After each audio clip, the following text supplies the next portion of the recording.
નમસ્કાર મિત્રો, મારું નામ કરણ છે. મારી ઉંમર 32 વર્ષની છે અને હું હાઈવે પર મોટો ખટારો ચલાવવાનું કામ કરું છું. મિત્રો, આજથી 4 વર્ષ પહેલા મારી જિંદગી ખૂબ જ સુંદર હતી. મારી પત્ની રશ્મિ બહુ જ માયાળુ સ્ત્રી હતી. અમે બંને એકબીજાને ખૂબ પ્રેમ કરતા હતા. લગ્નના 2 વર્ષ પછી રશ્મિ ગર્ભવતી થઈ અને અમારા ઘરમાં ખુશીઓ આવવાની જ. પણ કદાચ કિસ્મતને કંઈ જુદું જ મંજૂર હતું. 7મા મહિનામાં અચાનક તેની તબિયત બગડી અને હોસ્પિટલ પહોંચતા સુધીમાં એક ભારે મોટો હાર્ટ એટેકના કારણે રશ્મિ અને મારું અજાત બાળક બંને મને એકલો મૂકીને ચાલ્યા ગયા. હું અંદરથી સાવ તૂટી ગયો. મારા મમ્મી પપ્પા નાનપણમાં જ ગુજરી ગયા હતા. હું દુનિયામાં સાવ એકલો થઈ ગયો. આ ખાલીપો દૂર કરવા મેં દિવસ રાત ખટારો ચલાવવાનું શરૂ કર્યું, જેથી કોઈ યાદો મને સતાવે નહીં. હું લાંબા રૂટ પર જ ખટારો ચલાવતો. મિત્રો, છેલ્લા થોડા મહિનાથી મેં જોયું કે હાઈવેના કિનારે એક નાની હોટલ હતી. હોટલની પાછળ નાનું ઘર પણ હતું. આ હોટલ એક 27-28 વર્ષની એક મહિલા ચલાવતી હતી. હું રોજ રાત્રે ત્યાં ખટારો ઊભો રાખતો અને જમતો. તેની એક 3 વર્ષની નાની દીકરી હતી. તે હોટલના આંગણામાં રમતી રહેતી. એક દિવસ રાત્રે 12 વાગ્યે હાઈવે પર બહુ જ સન્નાટો હતો. હું હોટલ પર પહોંચ્યો ત્યારે કોઈ ગ્રાહકો નહોતા. બસ તે સ્ત્રી વાસણ સાફ કરી રહી હતી અને તેની દીકરી બાજુમાં ખાટલા પર સૂતી હતી. મેં ટેબલ પર બેસતા બેસતા પૂછ્યું, જમવાનું મળશે કે રસોડું બંધ થઈ ગયું? તેણે સ્મિત કર્યું અને કહ્યું, હા સાહેબ, કેમ નહીં. હમણાં જ ગરમા ગરમ રોટલા અને સેવ ટમેટાનું શાક બનાવી આપું છું. મિત્રો, તેનો અવાજ એટલો કોમળ હતો કે મારા થાકેલા મનને શાંતિ મળી. તે જમવાનું લઈને આવી ત્યારે મેં હિંમત કરીને પૂછ્યું, હું રોજ જોઉં છું કે તું એકલી જ આખી હોટલ સંભાળે છે. તારું નામ શું છે અને તારા ઘરના બીજા સભ્યો ક્યાં છે? તેણે નીચે જોઈને ધીમા અવાજે કહ્યું, સાહેબ, મારું નામ રાધિકા છે. આ મારી દીકરી છે, ચિમ્મી. 3 વર્ષ પહેલા જ્યારે આ મારા પેટમાં હતી ત્યારે મારા પતિ હાઈવે પર જ એક અકસ્માતમાં ગુજરી ગયા. હું વિધવા છું.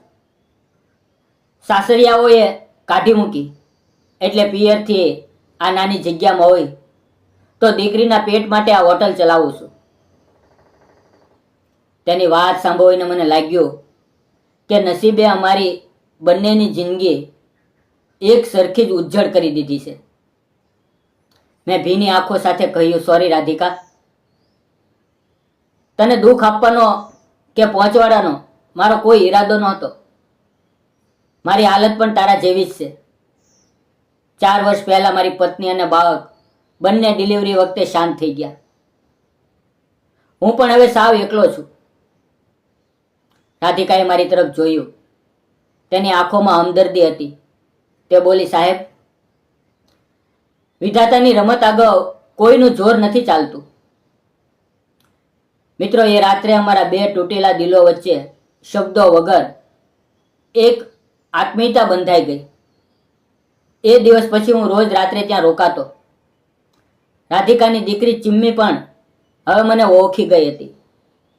હું તેના માટે બિસ્કિટ અને રમકડા લાવતો એટલે તે મને જોતા જ કરણ અંકલ કહીને દોડી આવતી. રાધિકા પણ મારી વફાદારી અને સાદગી જોઈને મારા પર ભરોસો કરવા લાગી હતી. અમે બંને કલાકો સુધી હોટલ બંધ થયા પછી વાતો કરતા.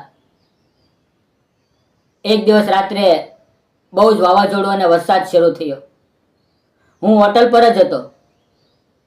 અચાનક 3 લુખ્ખા તત્વો બાઇક લઈને આવ્યા.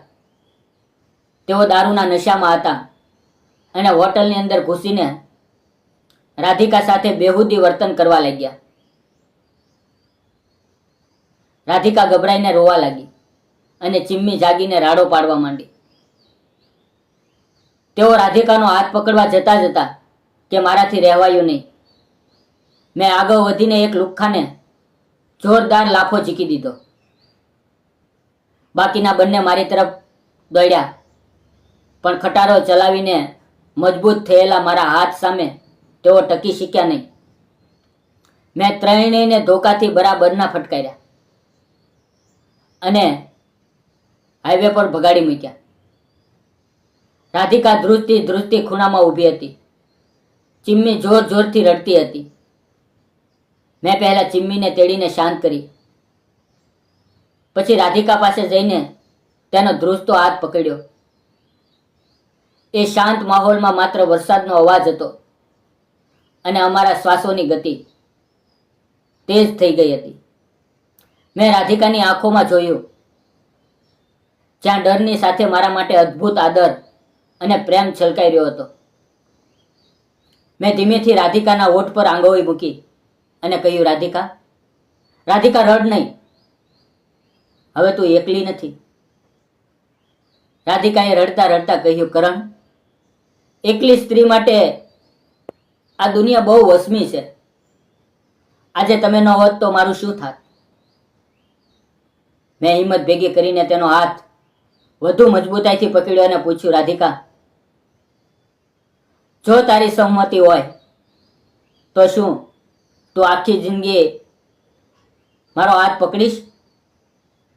મને એક સાચો હમસફર મળશે અને ચિમ્મીને પિતાનો પ્રેમ.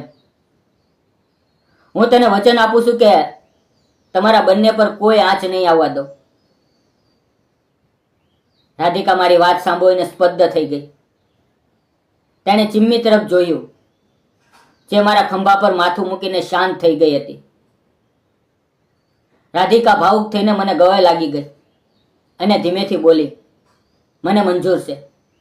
તમે બહુ સારા માણસ છો. મિત્રો, એ પવિત્ર વરસાદની રાતે બે એકલા હૃદય હંમેશા માટે એક થઈ ગયા.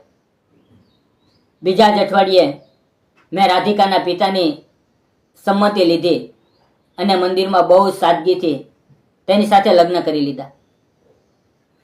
આજે હું ખટારો ચલાવવાની સાથે રાધિકાની હોટલનો વહીવટ પણ સંભાળું છું. અમારું ઘર અને હોટલ હવે ખુશીઓથી ગુંજી ઉઠ્યા છે. ચિમ્મી મને પાપા કહે છે ત્યારે મારું જીવન સફળ થઈ ગયું હોય તેમ લાગે છે.